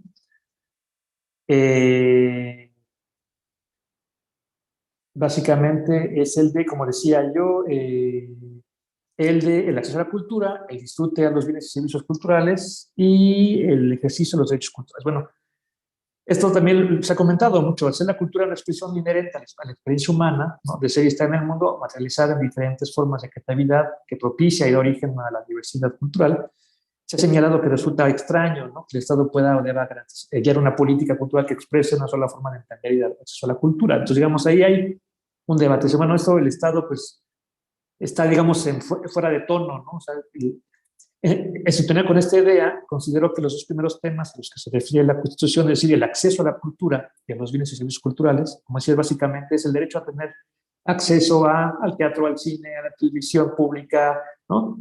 Que debe ser gratis por el Estado, estarían fuera de esta noción política de la cultura, ¿no? Y aquí, digamos, es donde pasamos a este tercer elemento, que es justamente el tema en el que sí tendría que profundizarse, y es donde creo que tenemos que debatir todo esto de lo que hablaba anteriormente, es cómo se debe garantizar el ejercicio de derechos culturales, entre los que se encuentran claramente el derecho a la creación, producción y reproducción de la cultura, donde aquí entran básicamente desde este planteamiento lo que se produce desde la creatividad audiovisual comunitaria.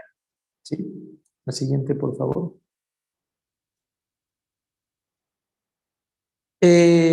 Aquí, por ejemplo, hay unas, digamos, de manera general, algunas nociones para que vean cómo justamente se relaciona. Sobre todo esto, bueno, cómo se traslada, digamos, a la Ley General de Cultura estas nuevas. Por ejemplo, la tecnología.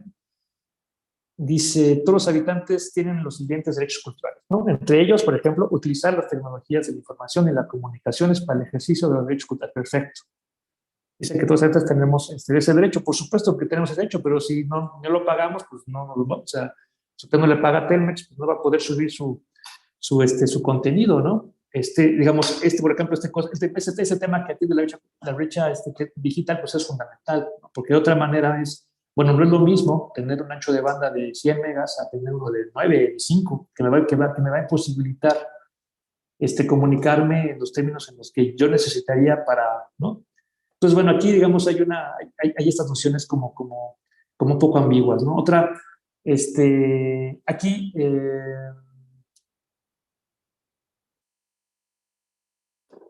aquí, por ejemplo, desde la ley, bueno, se establece que para garantizar justamente el ejercicio de los derechos culturales, ¿no? La federación, las entidades federativas, los municipios y las alcaldías, en el ámbito de su competencia, aquí esto sé que subrayarlo, deberán establecer acciones para fomentar y promover los siguientes aspectos. Uno, y ahí el décimo, digamos, no todos los demás, el décimo es el acceso universal a la cultura para aprovechar los recursos de las tecnologías, de la información y las comunicaciones, conforme a la ley aplicable en la materia. Es decir, esto es, digamos, ambiguísimo. O sea, bueno, ¿hacia dónde va dirigida, ¿no? La política cultural en función de eso? Desde, bueno, ¿qué papel está jugando la tecnología en la producción cultural contemporánea? Y eso lo vemos todo el tiempo, no solamente, ¿no? Ya digamos, hemos trascendido esos escenarios analógicos y tenemos que plantearnos, bueno, más allá de que, bueno, sí, lo tiene que hacer, es cómo lo hacemos, o sea, desde qué planteamiento, ¿no?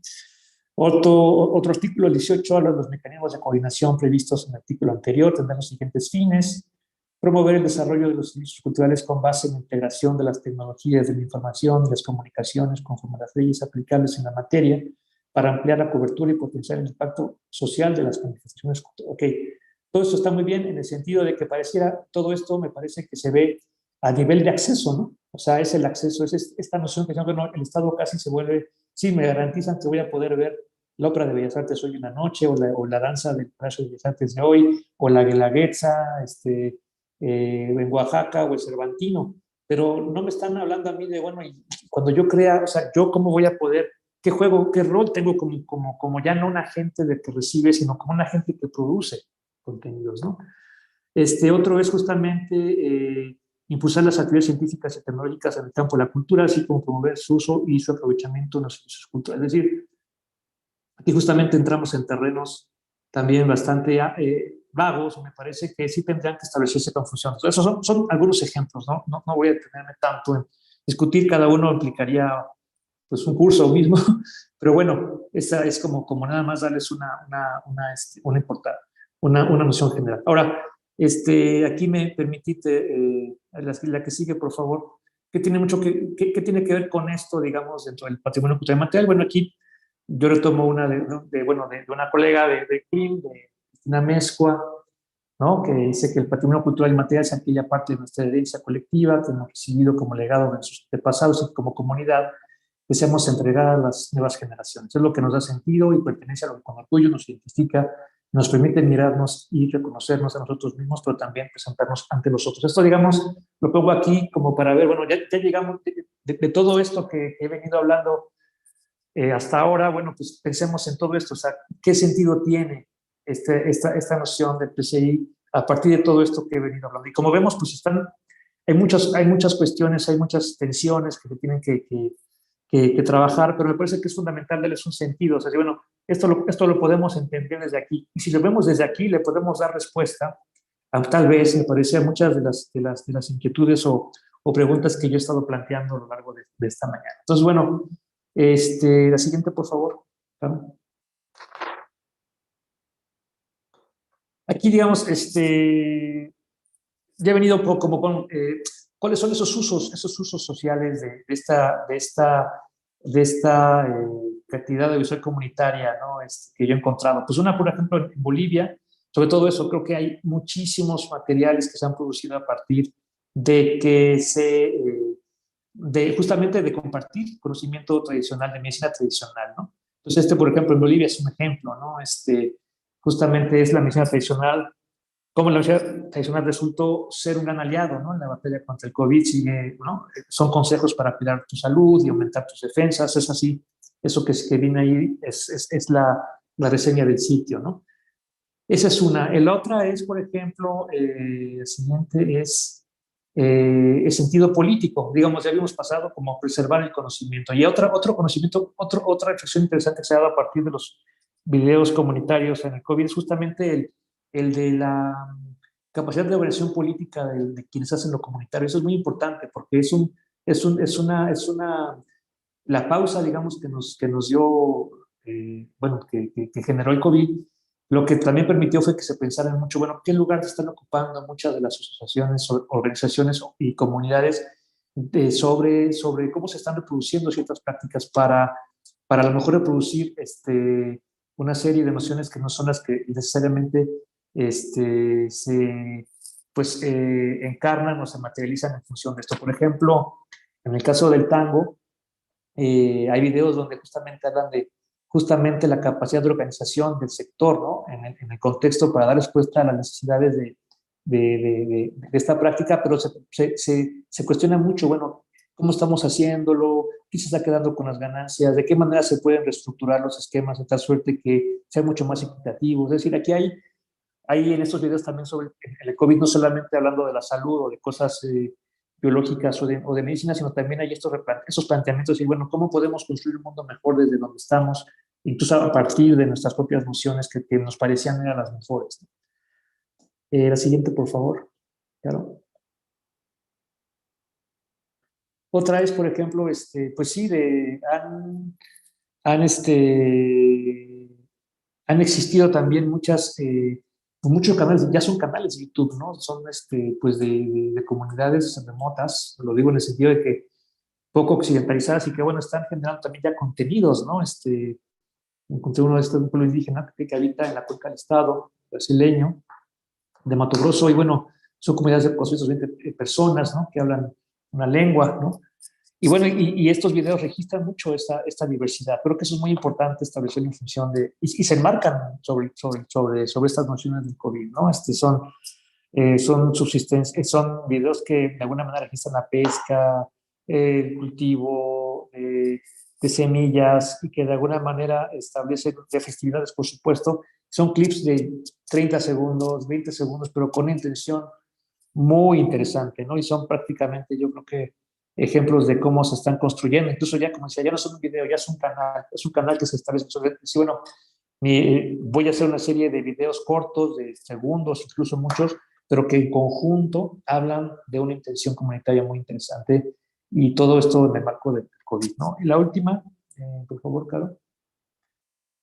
Bueno, justamente las campañas de cuidados, las festividades que lo hemos visto, creo que esto ya se ha platicado por eso no profundizo mucho en esto, porque entiendo que ya se ha también hablado de estas prácticas en algunas otras charlas del seminario, pero bueno, básicamente es esta noción de que, bueno, muchas de las campañas de cuidados en las festividades, ¿no? Por ejemplo, en este caso, la parada de San Pedro de Guarenas y Guatire en Venezuela, pues tiene mucho que ver con pedir por la salud del mundo. Y hay, digamos,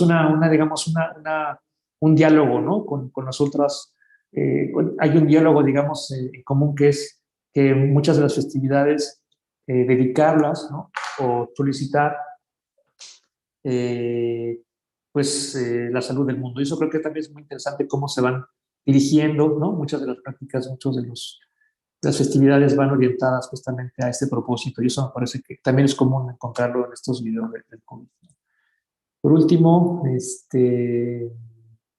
siguiente, por favor, Caro. Perfecto, sí. Este es un sitio, digamos, que hace contenidos también para niños. Es muy interesante porque se reproducen, por ejemplo, las fiestas a partir de animaciones. Entonces, esta virtualidad no solamente está en Zoom, sino que hay también otras estrategias como estas, que es justamente registrar la práctica, reproducirla, ¿no? A partir de la animación y eso de alguna manera destituye, ¿no? El poderla hacer de manera presencial. Entonces, bueno, son algunos elementos básicos, bueno, que yo he encontrado como líneas generales de esta producción audiovisual comunitaria. Algunas reflexiones finales, pues básicamente tiene que ver justamente con eso, es en los momentos en los que se encuentra actualmente la convergencia cultural en muchos de los escenarios de la producción de cultura, tal vez sea necesario nombrar, con ello visibilizar el trabajo que las comunidades realizan en su apropiación de los medios audiovisuales que tienen a su alcance para preservar su patrimonio cultural inmaterial. Otra puede ser justamente construir un andamiaje que permita que las obras audiovisuales realizadas desde la cantidad de uso comunitaria se inserten dentro de las nociones de derechos culturales, lo que pues, permitirá que puedan constituirse políticas culturales que las reconozcan desde sus especificidades creativas y técnicas. Y por ello es necesario que las nuevas legislaciones de cinematografía de medios audiovisuales, sobre todo de cine que se están discutiendo ahora en estos momentos en las cámaras, consideren de manera convergente, ¿no?, los diversos escenarios de la producción audiovisual toda, ¿no?, desde la industrial hasta esta que se da de manera comunitaria, pero que entendiendo la que converge, ¿no?, y investigar y hablar sobre ellos ayuda a hacerlos visibles, ¿no? Es un poco la intención también de esta charla y del trabajo que yo he realizando sobre esto. La otra es que, bueno, en suma, vemos que una forma viable para conducir las políticas culturales hacia la creatividad audiovisual comunitaria es reconocer que no son universos aislados, sino plenamente convergentes en creatividad, tecnología, recursos y plataformas de difusión.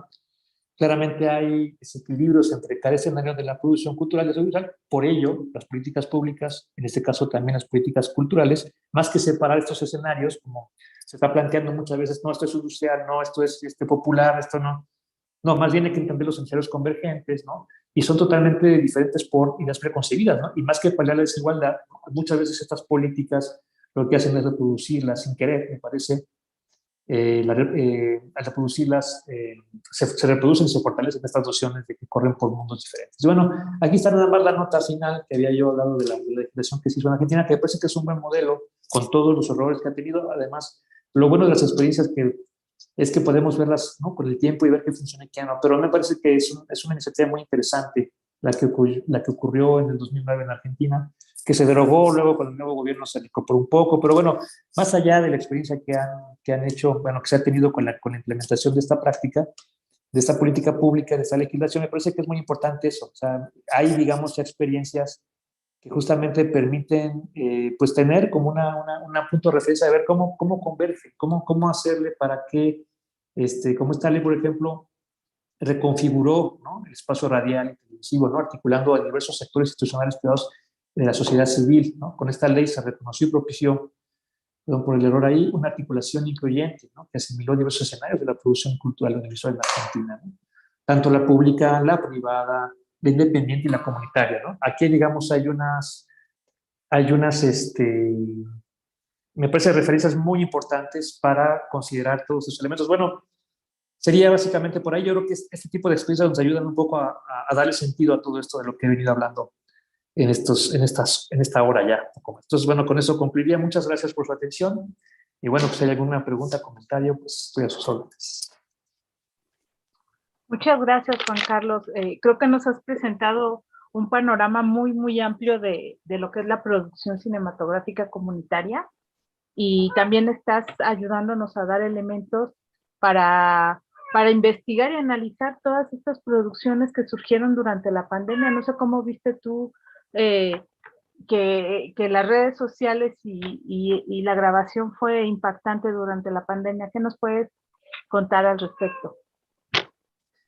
Pues mira, o sea, yo creo que es poco de lo que hemos platicado un poco es eso. O sea, creo que al final esta digamos, inquietud, ¿no?, innata de grabar, de producir, de comunicarnos, ¿no?, es innato. De alguna manera, el hecho de que ahora podemos contar con estos instrumentos tecnológicos, pues ayuda mucho a que, ¿no?, podamos a incorporarlos a nuestras vidas y darles un sentido que va más allá el de mandarse saludos, sino va sobre todo ¿no?, en una situación de articularse, de resolver problemas, de generar proyectos, ¿no? Digamos, ese sentido es el que yo creo que vale la pena subrayar, y que más allá de otras cosas que nos ha traído esto, pues vale la pena rescatar estas experiencias y darles un sentido sobre todo pues sobre todo si visto desde el punto de vista creativo, todas esas experiencias que se han visto, pues sí proyectan, dejan ver justamente una gran riqueza creativa, ¿no? En la que se plasman todos estos problemas, o sea, digamos, esa creatividad aplicada, ¿no? A resolver problemas, a construir puentes, a generar estrategias. Es decir, ahí creo que hay una gran riqueza, ¿no? Y estos instrumentos nos lo han permitido, en mi opinión. Sí, fíjate que haciendo trabajo de campo en Morelos, justo, ¿no? Se transmitían durante el COVID estas tradiciones por Facebook y eran producciones que entrarían dentro de lo institucional comunitario. Pero nadie hablaba de derechos culturales, ¿no? Era así como, pues que no se pierda, es la más importante, hay que transmitirla, pero en realidad entre la población no se habla de derechos culturales. ¿Cómo ves esta perspectiva comunitaria que a lo mejor todavía no le está pensando como tal? Sí, yo creo que o sea, digamos, es un proceso, ¿no? Es un proceso que me parece que la legislación, creo que, bueno, yo he visto por ejemplo, esta legislación sobre los bordados, ¿no? Son como antecedentes muy importantes que nos pueden dar pie hacia, bueno, entonces sí está bien o sea, tenemos que proteger esa creatividad de una manera que no sea, ¿no? En la que el mercado lo quiere, y esto implica una articulación pues de conceptos, de nociones, y bueno, ¿cómo hacemos? O sea, ¿cómo hacemos las cosas? Por eso creo que es importante visibilizar estos procesos en función de, bueno, no pensar que, por ejemplo, si un comentario es una sola cosa, sino que son muchas cosas y que al final de cuentas cada una requiere una política, una observación, ¿no? Una serie de instrumentos, ¿no? Que le den sentido y que la protejan. Entonces yo creo que es una parte, digamos, la parte material que está, digamos, está dando, ¿no? Ahora lo importante es, bueno, ¿qué vamos a hacer con esto, ¿no? Porque claramente todavía, digamos, no ha surgido un debate público o en la agenda pública como a lo mejor el de los bordados, ¿no? El de los estampados, ¿no? Que se apropiaron muchas marcas. En el caso de China, a lo mejor no se ha dado todavía, no se ha vuelto, no ha habido un caso así, pero ya empiezan a darse. Entonces creo que es fundamental decir, a ver, ¿qué vamos a hacer con eso? O sea, ¿cómo lo vamos a nombrar? ¿No? Si es cultura popular, ¿de qué manera lo vamos a articular? No, yo creo que si tiene una misión, por ejemplo, de proceso creativo, de industrial, tiene que llamarse como tal, ¿no? Es un arte, o sea, digamos, tiene un sentido artístico como cualquier otro, y entonces hay que elevarlo ahí, y hay que ponerlo en discusión con otras prácticas culturales desde ahí y no desde... Es muy común, por ejemplo, que lo comunitario, eso es algo que incluso Banfield Ataya escribió muy tempranamente, incluso creo que antes de que surgiera el concepto de cultura popular, que dice que justamente esta versión del comentario suele a veces referirse a lo que excluye, lo que no es. ¿Qué es lo que no es? No, pues no es industrial, no es pero más bien yo creo que hay que excluir de lo que sí. O sea, él justamente ataca esta noción de que lo comunitario, lo popular, es en función de lo que no es. Más bien hay que definirlo de lo que sí es. Y si se define como es, digamos, él nos invita a pensarlo así. Hay que ver esto, lo comunitario, no de la carencia, sino de lo que sí tiene, de lo que puede ofrecer. Y eso le da un sentido de una proyección mucho más amplia, ¿no? Mucho más rica. Así es, y bueno, con esta convergencia digital de la que habla, sin duda va a ser tema de debate, ¿no? Muy pronto. Entonces, felicidades, ya quiero ver el libro, creo que va a ser muy interesante para analizar en pandemia esto que se está hablando. Bueno, no hay preguntas o comentarios en YouTube. Juan Carlos, no sé si deseas agregar algo. No, pues agradecerles el espacio, la invitación. De alguna manera, creo que, bueno, invitarlos a que consulten el libro. ¿No? El libro no es sobre el COVID, es sobre el cine comunitario en Morelos, una perspectiva como la que he estado hablando esta mañana. Y bueno, invitarlos a que lo consulten. Está dentro de las publicaciones digitales que tienen CRIM abiertas. O sea, es una publicación que no cuesta nada más que meterse y, bueno, tomarse el interés y el tiempo que agradecería muchísimo se puedan dar para revisar y consultarla. Sin más, me despido de ustedes. Juan Carlos, sí. Llegó una pregunta en último momento. Ok. Mira, Pati Moctezuma pregunta, pluriculturalidad de lo comunitario. Si pudieras profundizar en este proceso, o si tiene una definición del concepto mismo. Sí, no cuento con esa definición, ¿no? Yo lo parto, digamos, lo observo digamos, desde la noción de las políticas públicas. O sea, cuando un país se reconoce como pluricultural, encaja en todas las políticas públicas que le vienen, ¿no? Por eso es importante decir, sí, bueno, somos un país, ¿no?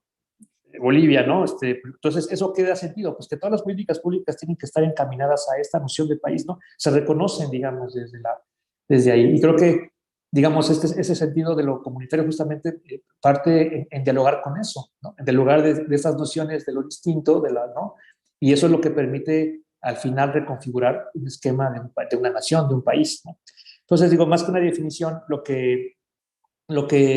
como yo, digamos, como lo traté a lo largo de la charla, es justamente en eso, es cómo a partir de cómo te nombras es lo que da sentido a todas tus políticas culturales, ¿no? Y ahora, justamente aquí lo que tenemos que hacer es eso, o sea, bueno, si nos reconocemos, ¿no? Como tal, pues tenemos que darle un sentido de política pública que atienda no solamente muchos de los aspectos económicos, políticos, de territorio, ¿no? Que implica, digamos, reconocer una diversidad al interior de un país, sino que también las políticas culturales pueden establecerse y deben establecerse en función de eso. Y ahí lo comunitario ocupa un juego muy importante porque es lo que le da, digamos, este sentido práctico, digamos, ese sentido, digamos, de lo aplicado, ¿no? Decir, bueno, ok, y estos videos, ¿qué tiene que ver con la Ley General de Cultura? Pues tiene todo que ver.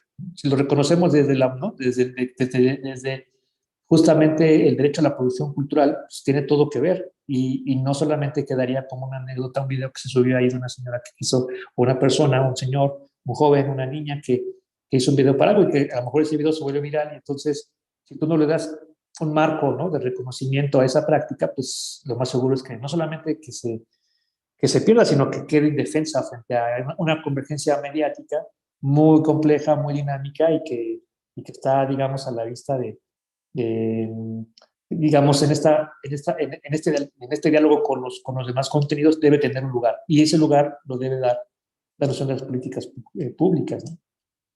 Okay. Patti señala, comunitario relativo al colectivo que está imbricado en la socialización, lo reproductivo y lo productivo. Bueno, Juan Carlos, no sé si quieras agregar algo más. No, pues reiterarles el agradecimiento, invitarlos a que consulten el libro, como decía, está en la parte de publicaciones de CRIM. Y bueno, pues sin más, muchas gracias por su tiempo y pues que tengan un buen fin de semana. Muchísimas gracias. Los invitamos a consultar las publicaciones de Juan Carlos en la página del CRIM, están en libre descarga. Bueno, no sé si alguien más de la mesa quiera señalar algo.